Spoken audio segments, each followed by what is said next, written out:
here. Have you been trolled in a really horrible... I know you have, Hello. but everybody may not know. What hurt you the most that was said about you? Honestly, a lot has been said about me, so I can't really choose one incident. But do you remember a moment when you said, oh shit, I have a thick skin, but that feels really rotten? I think sometimes when I can't control a narrative is when that makes me upset. So, for example, when I just started out in my first year, someone made like a fake account on Instagram, and they started writing that they were in school with me, and I was like this, I was like that, I lied about my education, I lied about getting into college, and all sorts of things. And first I was like, oh, no one's going to believe that. Why would someone believe it? But people did believe it. And then when that kind of spun out of control and I couldn't control that narrative, that really upset me, I would say. And then that's actually the reason personally why I started so positive. But once I started it, it wasn't about me. I think it was. No, I know. You have now like a whole Yeah. range of guests walking in. But something triggered you to start it. Do you remember that feeling? Because I really think we undermine how... Look, you're Ananya Pandey. You still have the strength, the community to stay online.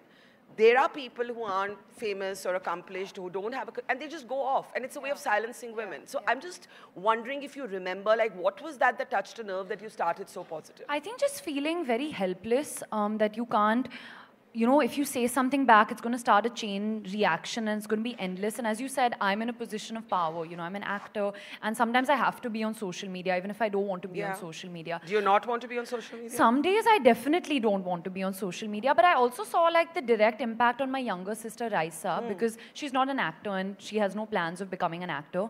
But anytime we posted a picture of her and we used to tag her, she used to be like, listen, don't tag me. Like, I don't want to be tagged because people follow me or they message me nasty things or they write something about how skinny I am, how I look.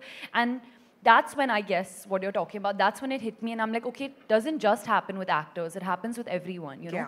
Yeah. When I was in school, social media wasn't as prevalent, Facebook had just about come about.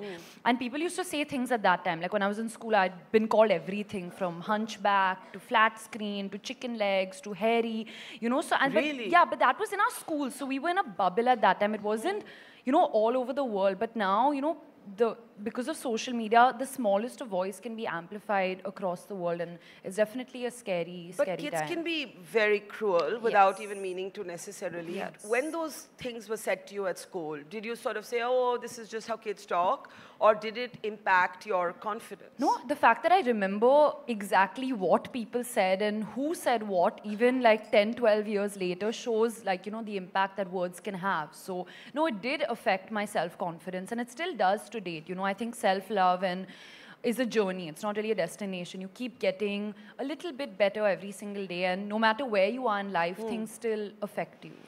I was reading this data point just this week, that between 15 and 45, women actually don't take decisions regarding their own health, not even their own health. And when we talk about women and how we're feeling and how our health is, we forget to factor in how we're feeling up here. And somehow when we talk about how we're feeling holistically, it's considered like a rich person's problem, a privileged person's problem. So I know you must get a lot of that. You must get a lot of the whole, you're from the industry, you're a Nepo baby, all the rest of that. Has that impacted at any point your peace of mind, your sense of wellness, your sense of sort of just well-being?